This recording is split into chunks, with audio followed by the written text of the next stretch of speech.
agradecimiento por estar aquí, por participar de este conversatorio. Cuando lo pensábamos y cuando el director nos dio este reto, queríamos generar una conversación con todos los actores que intervienen bajo la ley 2166. Estos son ustedes como organizaciones comunales, nosotros como entidades que ejercemos inspección, vigilancia y control, y adicionalmente la academia quisimos involucrar en un primer momento, porque a veces en inspección, vigilancia y control solemos referirla o imaginarnos un proceso sancionatorio, una desafiliación, una resolución y demás, pero hay otros aspectos que, como bien les comentaba el director de posgrado, hacen parte de este ejercicio que hacemos con entidades. Entonces, una vez habiendo escuchado todas estas presentaciones previas, sí es importante que charlemos, y este espacio que vamos a empezar hoy es para charlar frente a qué consideramos que se debe reglamentar, y esto para que empiece un poco a impactar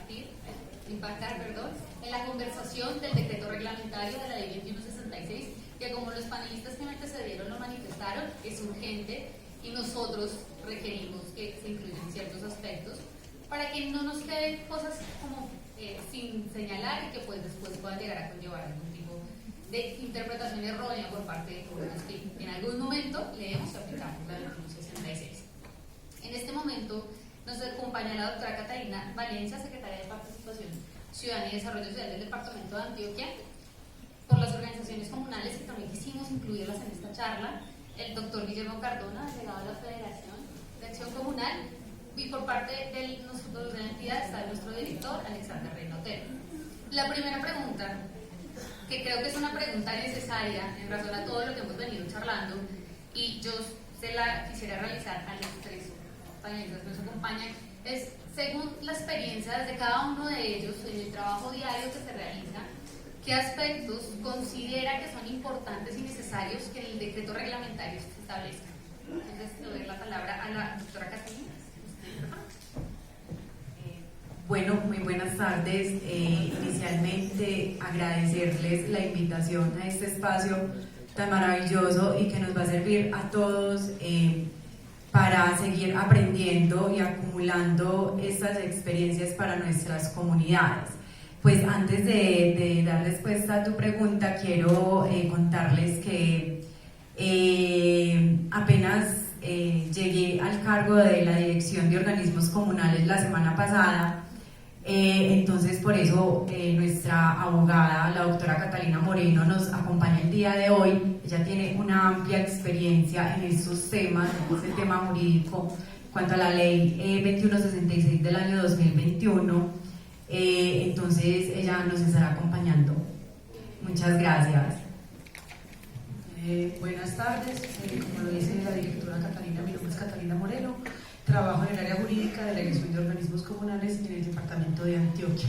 Entonces, ya iniciamos con las preguntas, ¿cierto? Ya las personas están presentadas. Bueno, entiendo que en este auditorio hay muchos líderes comunales, dignatarios, afiliados. Muchas veces las experiencias las hablamos desde nuestras vivencias.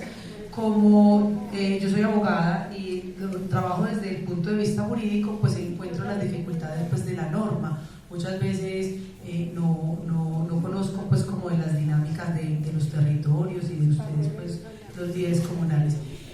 Un aspecto fundamental que considero que debe tener el decreto reglamentario es el tema de las facultades de las entidades de inspección, vigilancia y control.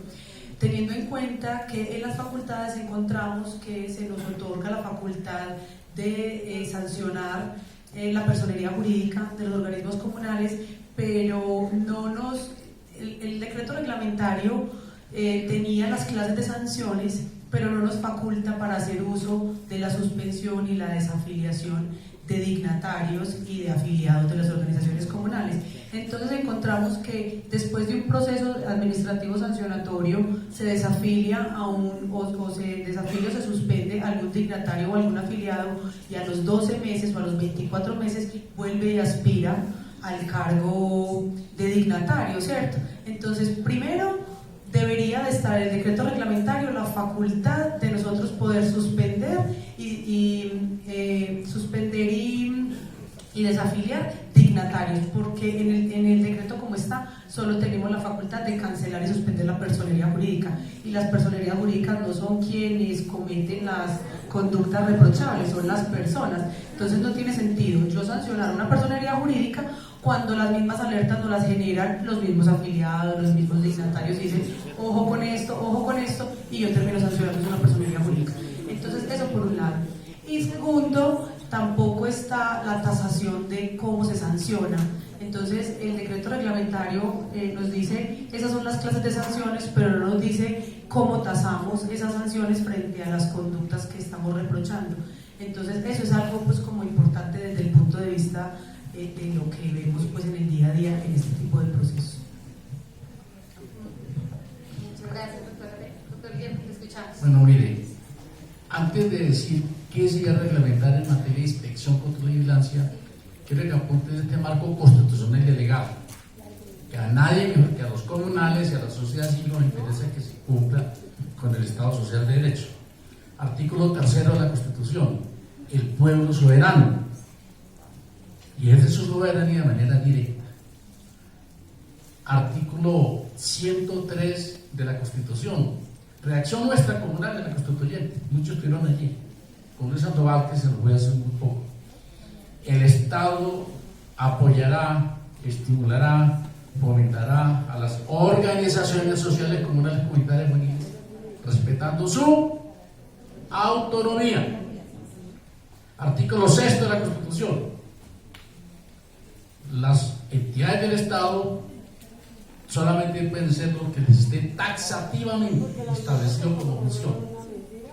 Complementario con el artículo 84 de la Constitución, de que no pueden existir requisitos que no se puedan soportar en la Constitución y en la ley. Artículo 73, también autoría nuestra, la ley 2166, a último momento, pero quedó. De todas maneras, las funciones de las entidades de inspección, control y vigilancia podrán ir más allá de la autonomía comunal. Y esta sentencia hermosísima de la Corte Constitucional, cuando Luis Alejandro Martínez era miembro de la Corte Constitucional, sentencia 1260, 2001, apúntenla, sentencia 1260, 2001, honorable Corte Constitucional. Cuando se trata de entidades, para decirle a nuestro amigo de la Universidad del Externado, que manejan recursos públicos, el Estado tiene todo el derecho y el deber de ejercer inspección, control y vigilancia, pedirles cuentas, todo lo que sea. Hay un problema ahí con la Constitución en cuanto al papel de control y de resultados sobre las contralorías, pero bueno. Pero dijo la Corte, cuando son organizaciones que ejercen derechos fundamentales como son las juntas de acción comunal, sobre ellas el Estado no tiene absolutamente ninguna competencia, digamos, discrecional. Sobre esa base es que hay que establecer en el reglamento que ninguna entidad del Estado puede tener competencia discrecional. Es un horror, es un concepto medieval. ¿Cómo así que el Estado sanciona las juntas comunales? Ese es un concepto que hay que eliminar, por favor. Quitémonos eso de la cabeza. Aquí he oído muchos funcionarios hablando y casi dando los órdenes comunales, sean juiciositos porque no los sancionamos. No, la única competencia del Estado en esa materia es el debido proceso. Debido proceso con las instancias comunales, primera instancia, segunda instancia y última instancia es el Estado. Solo en ese caso puede actuar el Estado y tomar decisiones al final, pero no, por favor, tener competencias discrecionales para sancionar, porque más abusan todos los días de esas competencias. Eso debe quedar claro en el reglamento, en el decreto reglamentario. Es que la Constitución y la ley ya son muy claras en ese sentido, no tenemos que abundar. Es más, la misma ley 2166, retomando lo que decía la 743, que es de nuestra autoría también comunal, esta ley nadie nos la ha regalado, no da para que el Estado tenga competencias discrecionales sobre los organismos de acción comunal.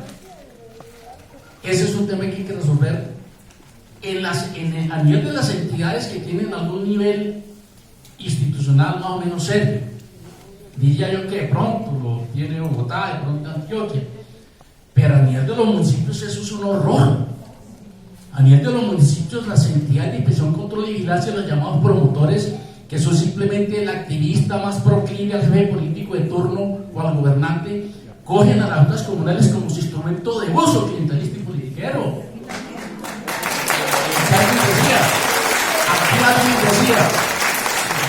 Alguien decía que simplemente, además para colocar y poner dignatarios, miren, este proceso que inicio es un horror, porque han hecho muchas reuniones. Hay que reconocer que hay funcionarios excelentes, hay que reconocerlo. Yo veo a algunos funcionarios de Cundinamarca que le ponen la camiseta comunal, pero una cantidad de funcionarios en los territorios que simplemente hacen que la acción comunal su instrumento de uso. Por eso hay que eliminar todas esas competencias discrecionales y, por el contrario, establecer sanciones para los funcionarios que abusan de su poder del Estado. Porque es que creen que porque son Estados son la ley. No. Comunales, aprendan esto, comunales. A la acción comunal no la rige el Estado. Máximo el Estado ejerce funciones de control sobre la legalidad de algunas decisiones y en debido proceso. No cuando quiera. A la acción comunal la rige la Constitución, la ley, sus estatutos y sus reglamentos internos, si los tiene. No sigamos consultando, porque nosotros, en vez de consultar la ley, los estatutos o el reglamento, buscamos y llamamos al funcionario. No, hay que consultar, hay que leer, estudiar, consultar la ley, repito, y que alguien me demuestre lo contrario aquí. A la acción comunal no la rige el Estado. A la acción comunal la rigen sus normas, Constitución, ley, estatutos o decretos si los hay, y reglamentos y decretos reglamentarios finalmente. Hoy en día tenemos el lastre del decreto 235890, que sí le da una serie de competencias discrecionales, pero los decretos fueron revocados cuando se revocó la ley 74.3. Hoy en día solamente vale la ley 2166 y la Constitución de Quillable. Gracias.